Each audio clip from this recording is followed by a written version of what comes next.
Okay, so leading up to the Shitbox, I remember watching this documentary years ago called The Long Way Down with Ewan McGregor and Charlie Boorman. Anyway, they documented the whole journey right across the world, but also before that, leading up to it, it's around about 7 weeks or something, they documented the build-up and the organisation to go on this journey. So I thought we'd do the same, had an idea, 7 weeks out, let's document our road to Shitbox.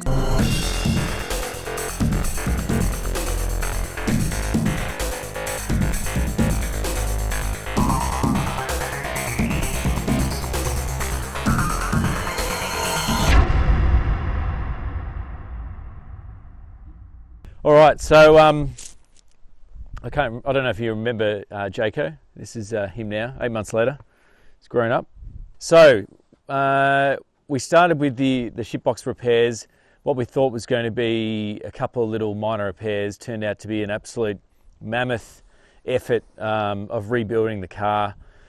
Where do we start? We had to rebuild basically the front end. We had to get new struts for the front end, new tie rod ends, new caster bushings, new brake rotors, new calipers. Then to the rear of the car, we had to then look at the noise in the diff, which ended up being a pinion bearing. So we had to totally disassemble the limited slip diff on the VS and repair that pinion bearing. If we hadn't have done that, the diff would have blown up and we wouldn't have made it. Once we had done that, we went to repair the engine, and there was a missing cylinder. We couldn't find out why, so we ended up finding out that there was an inlet manifold gasket, so we replaced that. We replaced all the leads and spark plugs. We had to get a catalytic converter back, cat back exhaust, because the exhaust and everything was destroyed. Replaced the air filter, radiator, and all the radiator pipes. We cleaned, degreased the engine, and then the air conditioning wasn't working, so we got that regassed, which was great. It was done for free by a local guy, Crispy at Spa Refrigeration. And all this work was done by a local legend called Neil Boyle. He's just been outstanding in teaching me how to do all this and also doing it as well. So I went online to try and get some seat covers so we would be rally ready with the colour scheme. So we've just put them on, and they're just like a cheap mesh that we're just putting on. But I think that they have completely transformed it into a rally car now. And we're now discussing, we've got this back panel that we're thinking we could put like a little shelving unit on for water bottles or sunscreen or food or snacks, because really there's no room behind the seats for us to put any storage whatsoever in the cabin of what we need. So if we can try and make a little, I don't know, basket or backsack, or is it backsack a word? Backsack and crack. Oh, so yeah. The backsack and the crack of the cat. No, keep going. A back area we can store things in. So we'll see what we come up with. If your sack's in the back, you got issues. Right, so we're on our way to Maryborough to Vic Roads to get this thing registered once and for all. Last night we got a bit of a water leak on the way, so hopefully it's all good. But on the way, it's always my luck, we got pulled over by the cops, so it's why it's important to have your unregistered permit, because without this, it wouldn't have got there at all. We would have got a massive fine. So we're about 20 minutes out, and hopefully we'll have our plates.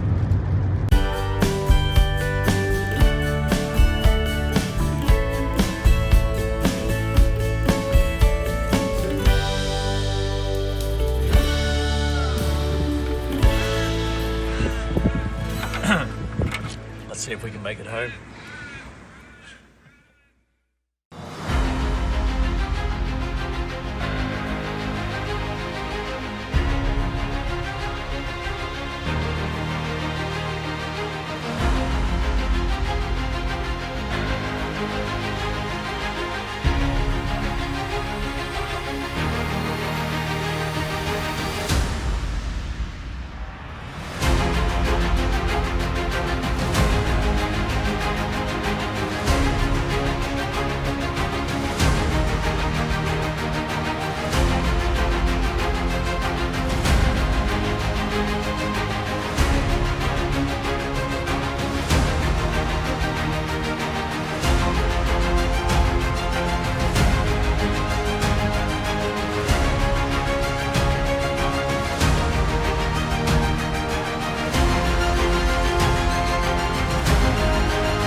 So we had a dilemma with our back sack and crack compartment of the car. So I just ordered a $10 like net from eBay that we can put like drink bottles and water and stuff in now. We've just nailed it in. And then to add some additional coolness, I put some lights in it. All right, so we've been working on the Shitbox, and last night we put on the nudge bar and these spotlights, which are really good, and they're going to help us see at night if we need to drive. But we thought we'd take it for a test drive because yesterday we also replaced the shift solenoids in the gearbox because it was slipping.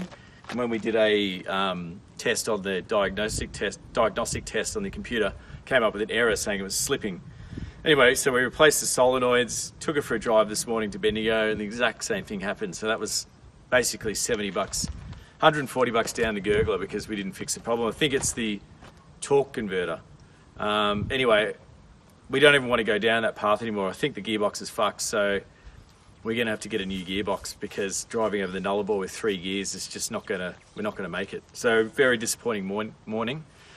And we're just going to have to see what next week brings because we're running out of time and this is a major thing to fix. So we've got 3 weeks to go, so we've got a bit of time, but this is a major thing cost-wise.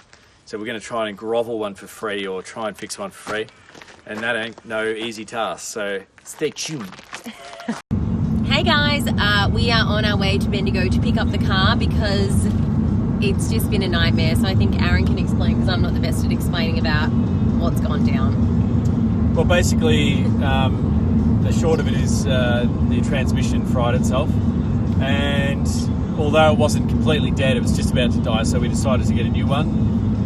Otherwise, we would not make it, and if it blows up on the way to there, we're stuffed. So we found a wreckers that kindly provided us a transmission with 80,000 Ks on it, and they installed it as a donation because we've just run out of time, and so we're on our way to pick it up. And so that means that the ute is 100% done mechanically, and all we need to do now is install the roll bar and load it up, and we're on our way. Thank God it's over. This has been so stressful. So we've got 7 days out from when we're planning to leave, and the rally starts in 14 days. So let's go get it and see. Pick up the famous burgers for just $16. There she is. Call Brenton and Trev at Brady's Tavern, Wellington Street, Strathfield, say. And they are called M&J Automotive in Epsom, Bendigo, and they are sensational mechanics and sensational blokes, and without them we couldn't have got the transmission in or sourced it. So thanks a lot, guys.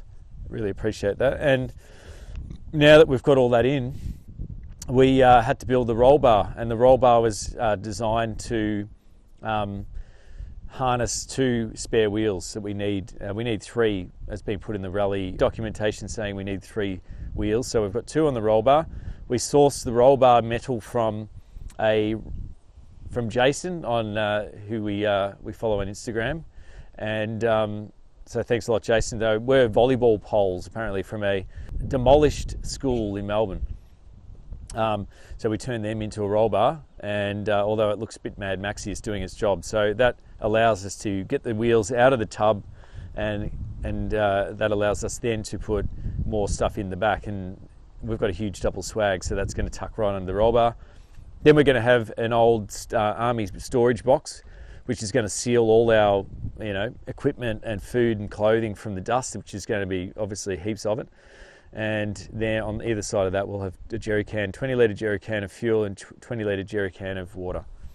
Got a tarp for $30, and we've cut some holes to fit that on, and that should seal it all. And yeah, that's it. The decals were done by Rowan, local guy in the car club as well. So thanks, Rowan. All this work was done by a local legend called Neil Boyle, who's a member of the local car club called the Guildford Grumpies.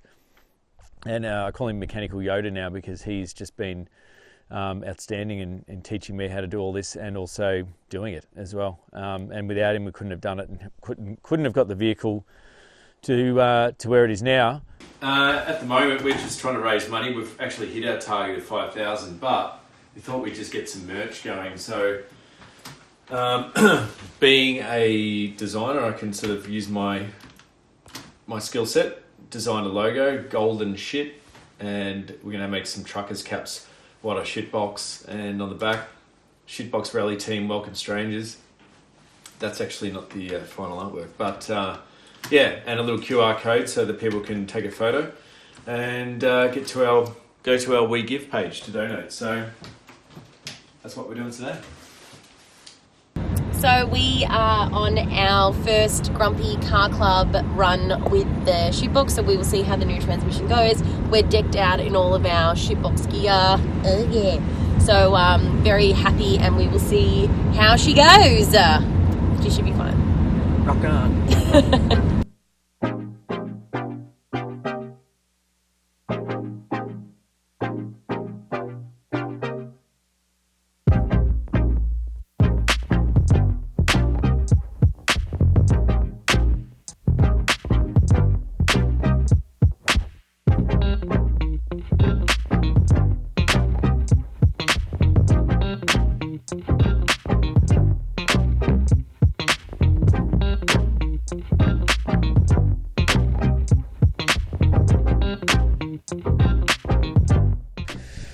So there we have it.